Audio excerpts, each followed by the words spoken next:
चॅनलमध्ये तुम्हा सर्वांचं अगदी मनापासून स्वागत आहे। आज आपण पाहणार आहोत क्लासिक उपमा याची रेसिपी। अगदीच तुम्ही पाहू शकता एकदम रेस्टॉरंट स्टाईल हा उपमा बनवून तयार झालेला आहे। चला तर मग रेसिपी फटाफट पाहूया। अगदी आपण रेस्टॉरंट स्टाईल मध्ये आज उपमा पाहणार आहोत, त्याला म्हणतात क्लासिक उपमा।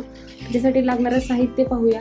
इथं मी 1 कप रवा घेतलेला आहे, 3 कप पाणी म्हणजे तिप्पट पाणी घेतलेलं आहे, 1 चमचा साखर, 1 चमचा हरभऱ्याची डाळ, 1 चमचा उडदाची डाळ, 1 कांदा बारीक कट करून घेतलेला आहे, 1 चमचा जिरे, अर्धा चमचा अद्रक मी किसून घेतलेला आहे, मोहरी, 2 चमचे तेल, बारीक चिरलेली कोथिंबीर, कढीपत्ता आणि 2 मिरच्या कट करून घेतलेल्या आहेत आणि शेवटी लागणार आहे लिंबू, चिली फ्लेक्स, चवीपुरतं मीठ आणि 1 चमचा तूप। आता मी तर गॅसवरती कढई ठेवलेली आहे आणि गॅस लावून घेतलाय।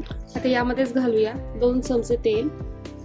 तेल तापलं की यामध्ये घालूया 1 चमचा मोहरी, 1 चमचा जिरे, उडदाची डाळ, हरभऱ्याची डाळ, कढीपत्ता, चिली फ्लेक्स। आता हे छान आपण मिक्स करून घेऊया। छान याला खरपूस गोल्डन कलर आला की याच्यामध्ये घालूया अद्रक, बारीक केलेली हिरवी मिरची, बारीक चिरलेला कांदा। आता छान याला परतून घेऊया कांद्याला, छान असं गोल्डन कलर येईपर्यंत।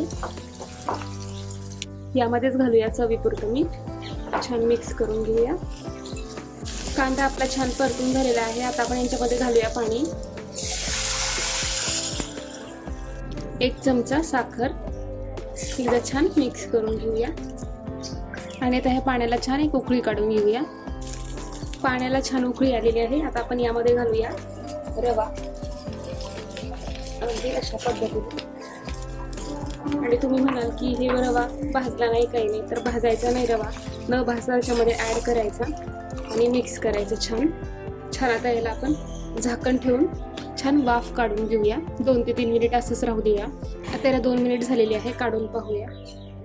वाव, तुम्ही पाहू शकता परफेक्ट असा आपला हा उपमा बनवून तयार आहे। चवीला तर अगदी भन्नाट झालेला असणार आहे। दिसता क्षणी याला आपण असं खावंसं वाटतंय, इतका असा चविष्ट आणि यमी दिसतोय।